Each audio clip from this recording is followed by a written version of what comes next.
नमस्कार, मैं हूं रामजी मिश्रा और आप मुझे देख पा रहे हैं ध्वनि आलोक गुरुकुल की कक्षा में। जी हाँ, आज की कक्षा बहुत ज्यादा खास है क्योंकि आज शुरू कर रहे हैं हारमोनियम क्लासेस। बहुत सारे लोगों ने फोन करके व्हाट्सएप करके मुझसे पूछा कि क्या हारमोनियम की भी क्लासेस होंगी। तो मैंने जब क्लास शुरू की इस इंटरवल के बाद तो आपको बताया था कि बहुत सारी चीज़ें हम ऐड ऑन करते जाएंगे। जैसे जैसे वक्त मिलेगा मैं बहुत सारी चीज़ें इसमें ऐड ऑन करूँगा। जहाँ तक संभव होगा मैं आप तक पहुँचने की कोशिश करूँगा। तो हारमोनियम की भी क्लासेस शुरू की जा रही है। आज पहली क्लास है, तो आप हमसे जुड़े। जो भी सीखना चाहते हैं हारमोनियम, उनके लिए आज इंट्रोडक्शन होगा। कैसे हम हारमोनियम को अपने गायन में बहुत अच्छे से प्रयोग में लाए, ये सीखेंगे, ये जानेंगे। और हारमोनियम कितना आवश्यक है ये भी जानेंगे। तो चलिए शुरू करते हैं। हारमोनियम एक रीड ऑर्गन है। इसमें हवा के माध्यम से इसकी जो पटरियां होती हैं वो दबाने के बाद इसके अंदर जो रीड्स होते हैं उनमें हवा भरती है और वो पर्टिकुलर म्यूजिकल नोट, वो स्वर जो हम यहां से प्रेस करते हैं उसमें वो हवा भरने के बाद खुलता है और बंद होता है, जिससे वो पर्टिकुलर नोट जो हमने प्रेस करना है उससे आवाज आती है। ये कुछ हार्डवेयर से रिलेटेड नॉलेज है जिसे मैं और अच्छे से विस्तार से बताऊंगा। आज की कक्षा में सबसे जो महत्वपूर्ण है वो ये है कि हारमोनियम कितना आवश्यक है और इसमें सबसे पहले एक्सरसाइज 1 क्या करें, फिर धीरे धीरे 2, 3, 4, 5 और मैक्सिमम हम प्रोफेशनली इसे कैसे प्ले कर पाए। हारमोनियम देखिए एक कंपनी के माध्यम से भी एक बड़ा ही इंपॉर्टेंट इंस्ट्रूमेंट है और जो वोकल के लिए इसको साथ में रखना चाहते हैं, सीखना चाहते हैं, उनके लिए भी बहुत आवश्यक है। क्योंकि एक ऐसा इंस्ट्रूमेंट है जिसमें चूंकि विंड के थ्रू आवाज निकल रही है, तो वो मैनुअल वॉइस में जो हमारी अपनी नेचुरल वॉइस है उसमें काफी सपोर्टिव होती है। कैसे?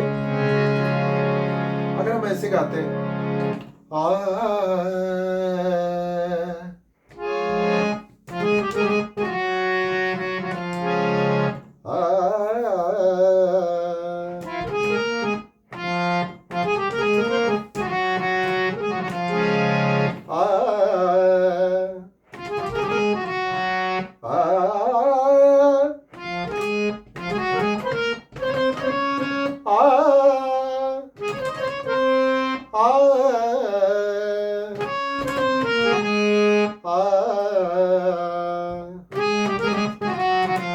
तो हम जो गाते हैं वो यहां से प्ले कर सकते हैं और ये बड़ा ही अच्छा सिंक होता है हमारी आवाज के साथ।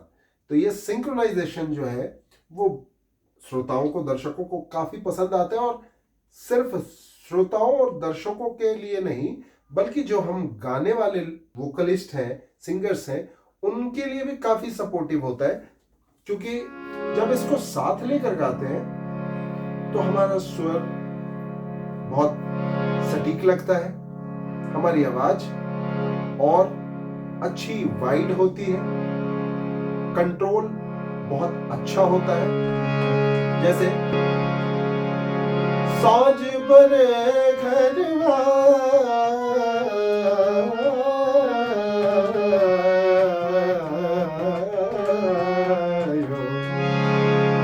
साज बरे घरवा, तो ये खाली खाली लग रहा है। अगर इसके अंदर हमने हारमोनियम साथ में पंप किया, बजाया साज बरे घरवा,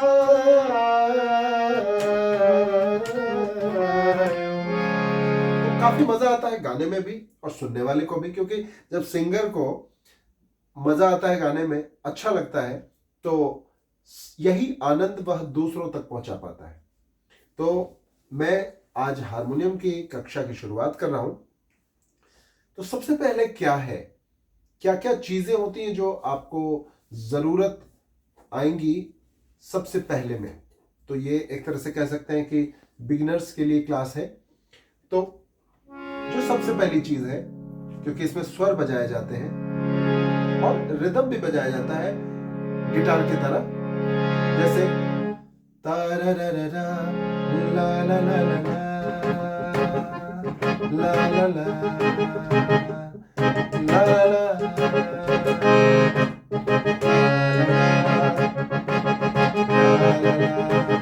तो ये रिदम भी भर रहे हैं हम। वो डिपेंड करता है आप इसके साथ कितना यूज्ड टू है, इसको अपने प्रैक्टिकल में, अपने सिंगिंग में कितना इसका प्रयोग कर रहे हैं और कितना अच्छा प्रयोग कर रहे हैं। तो सबसे पहले शुरुआत करते हैं सरगम से, क्योंकि बजाना आखिर हमें स्वरों को ही है। तो इसमें भी सारे गा मा पा धा नी सा सा नी धा पा मा गा रे सा हम बजाएंगे सबसे पहले। इसमें भी स्वर वही हैं जो हमने वोकल में सीखे हैं। तो मैं एक जल्दी आपको रिपीट कर देता हूं उसे, ताकि आप बड़े आसानी से इसको समझ सकें। भारतीय संगीत में या फिर भारतीय हिंदुस्तानी संगीत में कह सकते हैं, या कर्नाटक संगीत में स्वर उतने ही हैं, सिर्फ उनको बताने का तरीका अलग हो जाता है, भिन्न हो जाता है। तो हिंदुस्तानी संगीत में यानी north Indian music, classical Indian music में स्वर जो है वो 3 किस्म के हैं। उनके 3 प्रकार हैं, जिन्हें हम शुद्ध स्वर कहते हैं, दूसरे को अशुद्ध स्वर कहते हैं और तीसरे को अचल स्वर कहते हैं। शुद्ध स्वर यानी कि प्राकृतिक स्वर, अशुद्ध स्वर जिसे हम चल स्वर भी कहते हैं, और अचल स्वर।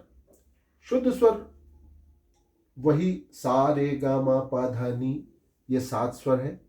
इनके नाम है, सा को षडज कहते हैं, रे को ऋषभ कहते हैं, गा को गंधार, मा को मध्यम, पा को पंचम, धा को धैवत कहते हैं और नी को निषाद कहा जाता है।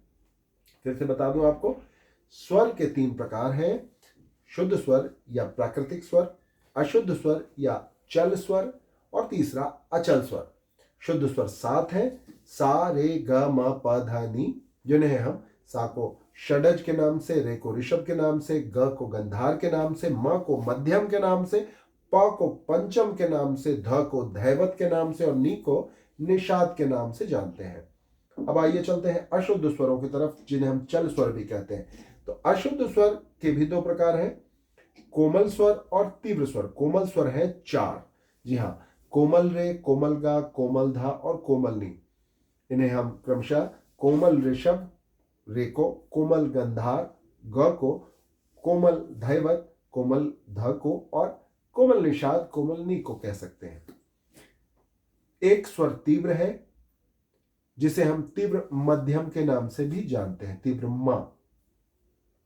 अब अशुद्ध स्वर में नाम वही है, रे गा मा धा नी, और शुद्ध स्वर में भी वही नाम है, सा रे गा मा पा धा नी में ये रे गा मा धा नी आते हैं। तो कैसे हम आइडेंटिफाई करेंगे? कुछ सिंबल्स होंगे, कुछ साइन होंगे, तभी तो। इन रिटन, तो रिटन मतलब जिन्हें हम नोटेशन स्टाइल कह सकते हैं, नोटेशन सिस्टम कह सकते हैं, स्वर लिपि कह सकते हैं। उन स्वर लिपि के माध्यम में लिखने का जो तरीका है वो है, कोमल स्वरों को अंडरलाइन कर देते हैं हम, और तीव्र स्वर को ऊपर उसके एक छोटी सी खड़ी लकीर, खड़ी रेखा या वर्टिकल लाइन डालते हैं। तो इस प्रकार हम अशुद्ध स्वरों को समझ पाते हैं, लिख पाते हैं। नोटेशंस देखने के लिए काफी आवश्यक है। तीसरा जो प्रकार है वो है अचल स्वर, जिसमें सा और पा आते हैं। आपने गौर किया, शुद्ध स्वर में सा रे ग म प ध नी 7 स्वर बताए, इन्हीं में से रे ग म ध नी ये 5 स्वर, जिसमें से 4 कोमल रे ग ध नी और एक तीव्र म अशुद्ध स्वर के प्रकार में आता है। तो जो ये सा यानी षडज, प यानी पंचम 2 स्वर बच गए, इनका नाम कहीं दूसरी जगह यूज नहीं हो रहा, तो ये अचल स्वर कहलाते हैं। कुल मिलाकर के 7 शुद्ध स्वर और 5 अशुद्ध स्वर, 12 स्वर कुल होते हैं, और एक पूरी फैमिली होती है जिसे हम सप्तक के नाम से जानते हैं।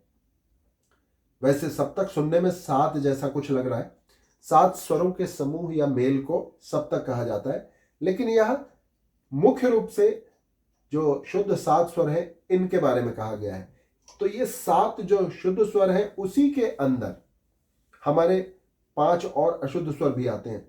तो ये एक तरह से आइडेंटिफाई करना आसान है, क्योंकि सा और नी, शुद्ध जो सा है और शुद्ध नी है, इतने के अंदर ही सारे के सारे स्वर आ जाते हैं। कैसे? जैसे अगर हमने पहले काले को बजाया, इसे पहला काला कहते हैं, तो यहां से अगर हमने सा बजाया तो सा, कोमल रे, शुद्ध रे, कोमल गा, शुद्ध गा, मा, तीव्र मा, पा, कोमल धा, शुद्ध धा, कोमल नी और शुद्ध नी।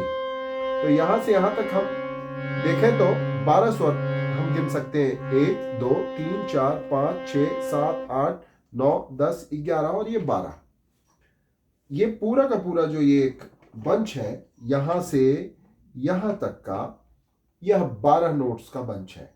इसे हम ऑक्टेव कहेंगे या सप्तक कहेंगे। ऐसे हारमोनियम में 3 से 4 सप्तक होते हैं, 3.5 भी होते हैं, और इन्हें डिफरेंट आवाज में हम मतलब स्वरों के माध्यम से प्रयोग में लाते हैं इसे। तो ये जो इसमें से आप गौर कर पा रहे होंगे, तो यहां जो है, ये अगर इसे मैंने सा माना तो यहां से यहां तक एक बंच है, एक सप्तक है। यहां से यहां तक एक सप्तक है, दूसरा सप्तक हुआ जिसे हम समझ सकते हैं, और ये यहां से यहां तक तीसरा सप्तक है। यहां से यहां तक जो है, यहां की आवाज मोटी होगी, भारी होगी, इससे थोड़ी पतली, और यहां से बिल्कुल सबसे ज्यादा पतली शार्प नोट। तो ये 3 ग्रुप्स जो है, 3 बंडल्स, 3 बंच जो है 12-12 नोट्स के, इन्हें हम ऑक्टेव के नाम से जानेंगे, सप्तक के नाम से जानेंगे। जो सबसे भारी आवाज, सबसे मोटी आवाज का है, उसे हम मंद्र सप्तक कहेंगे, लोअर ऑक्टेव। यहां से यहां तक जो है बीच का, उसे मिडिल ऑक्टेव, मध्य सप्तक कहेंगे। और जो सबसे हाई नोट का है, शार्प नोट का है, यहां से यहां तक का, उसे हम तार सप्तक या हायर ऑक्टेव कहेंगे, तार या तंत्र सप्तक, हायर ऑक्टेव। अब क्या यहां से ही सा बजा सकते हैं, या यहां से भी, यहां कहीं से भी सा बजाया जा सकता है? जी बिल्कुल, सा कहीं से भी बजाया जा सकता है। लेकिन जहां से भी हम सा बजाएं, वहां से वो 12 स्वर काउंट करेंगे, उसके पहले भी और बीच में भी 12 स्वर और उसके बाद भी 12 स्वर। तभी हमारा ये पूरा का पूरा प्रयोग हो सकता है। हो सकता है किसी गाने में टोटल 3 बंचेस की जरूरत ना पड़े, 3 ऑक्टेव पूरे ना पड़े, लेकिन एटलीस्ट आप ये समझ सकते हैं कि मध्य सप्तक जो है उसमें आधे इस तरफ की आवश्यकता पड़ेगी, और यहां के बाद यहां से आधे ऑक्टेव की इधर भी आवश्यकता पड़ेगी। और अगर हम हारमोनियम सिर्फ बजा रहे हैं, वोकल के साथ नहीं बजा रहे, बल्कि वोकल के लिए बजा रहे हैं, मतलब एक एकम्पनी कर रहे हैं, तो उसमें हम जितने रीड्स प्रयोग में लाएंगे वो उतना ही खूबसूरत और भरा भरा सा लगेगा। तो मैं आपको आज की कक्षा में और थोड़ा सा ब्रीफ करता हूं कि ये जो 3 सप्तक हैं उन्हें हम कैसे आइडेंटिफाई करेंगे। अगर यहां की जगह हमने यहां से सा माना तो यहां से 12 गिनेंगे, 1 2 3 4 5 6 7 8 9 10 11 12। फिर यहां से दूसरा ऑक्टेव, दूसरा सप्तक शुरू हो जाएगा, 1 2 3 4 5 6 7 8 9 10 11 और 12। और यहां से फिर 1 2 3 4 5 6 7 8 9 10 11 12। यह तीसरा, यानी कि यह पहला सप्तक हो गया, यहां से यहां तक दूसरा सप्तक, और यहां से यहां तीसरा सप्तक।